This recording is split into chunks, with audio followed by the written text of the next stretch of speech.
Comme premier point, observons quelle est l'attitude du Royaume-Uni face à ces contradictions et face à ce Brexit. Alors d'abord, il faut dire une chose, c'est que plusieurs visions de l'Union européenne existent au Royaume-Uni et que la montée de l'euroscepticisme est quand même le point important à signaler.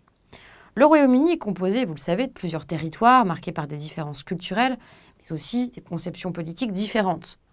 Si l'on regarde donc une carte de l'Angleterre, on se rend bien compte que l'Irlande du Nord, l'Écosse, l'Angleterre et le Pays de Galles n'ont pas adopté la même vision de leur intégration au sein de la CEE, puis au sein de l'Union européenne. Bien sûr, l'histoire de l'unification du pays est au cœur de l'explication du lien des territoires, de ces territoires avec le continent européen. Et c'est vrai que les résultats du vote démontrent des fractures fortes entre les différents territoires et nations du Royaume-Uni.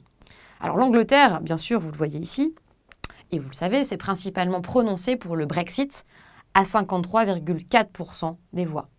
De même que le Pays de Galles, ici, avec 52,5%, au contraire de l'Écosse, qui a véritablement marqué une volonté de rester intégrée à l'Union européenne, avec 62% des voix pour le oui, et l'Irlande du Nord, qui suit l'Écosse, avec un pourcentage un peu moindre, 55,8%.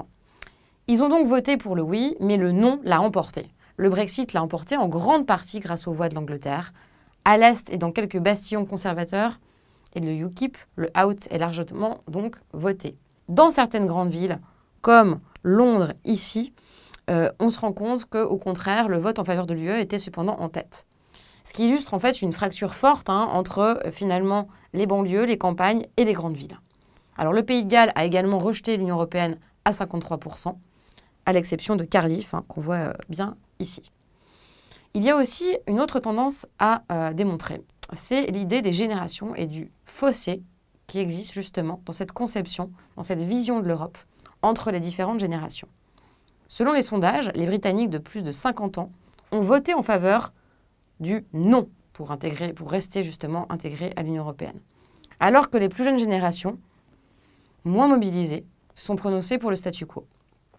Donc le clivage est assez net. Les générations des 50 ans et plus ont été fortement aussi marquées, il faut le dire, par la politique de Margaret Thatcher, qui a eu cette caractéristique de donner des résultats économiques très satisfaisants, en menant une politique ultralibérale, mais en s'opposant aussi, avec un euroscepticisme important, à un approfondissement de cette construction européenne.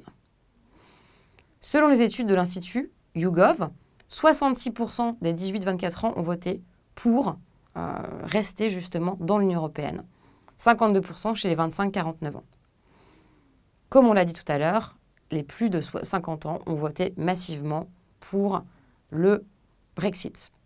D'après l'étude du chercheur au CNRS Jacques Leruez, qui a été publiée dans le Diploweb en avril 2016, au Royaume-Uni, les tirages de la presse en général ont beaucoup régressé ces dernières années, mais surtout ceux de la presse populaire d'ailleurs, qui ont rivalisé dans l'euroscepticisme le plus primaire pour des raisons autant commerciales que politiques.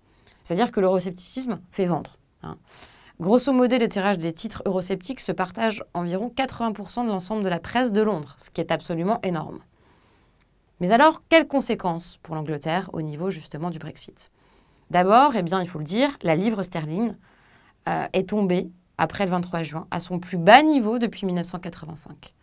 Le Premier ministre britannique, à ce moment-là, David Cameron, avait dit justement que, il fallait attendre de voir et que les choses allaient forcément évoluer dans les jours qui allaient succéder au Brexit.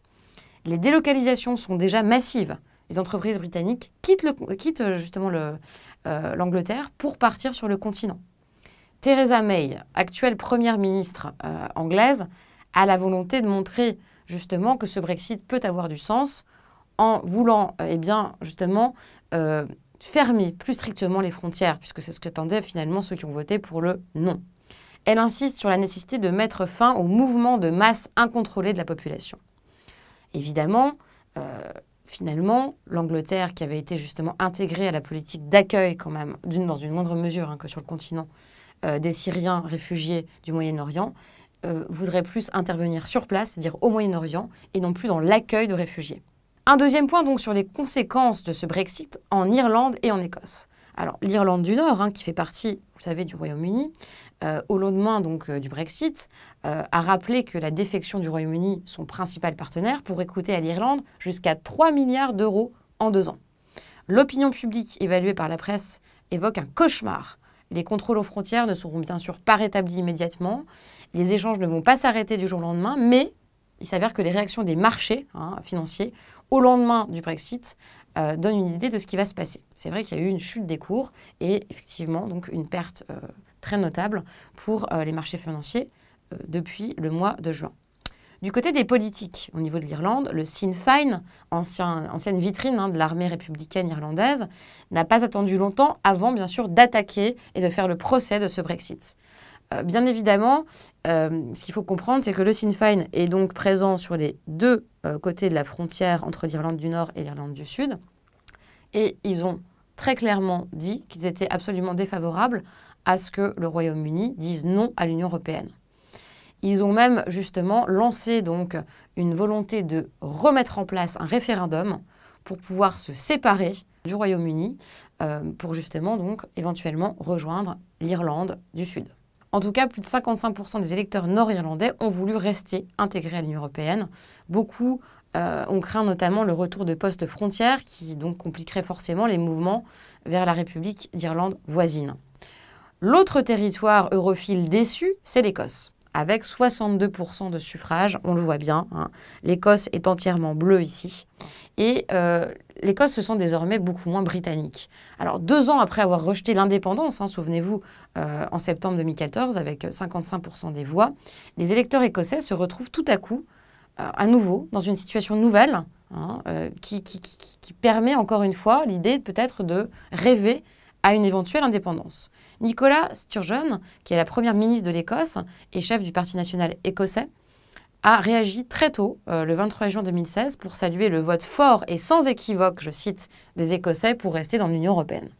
Quand la victoire du Brexit a été confirmée, elle a prévenu qu'un nouveau référendum sur l'indépendance de l'Écosse était fortement probable.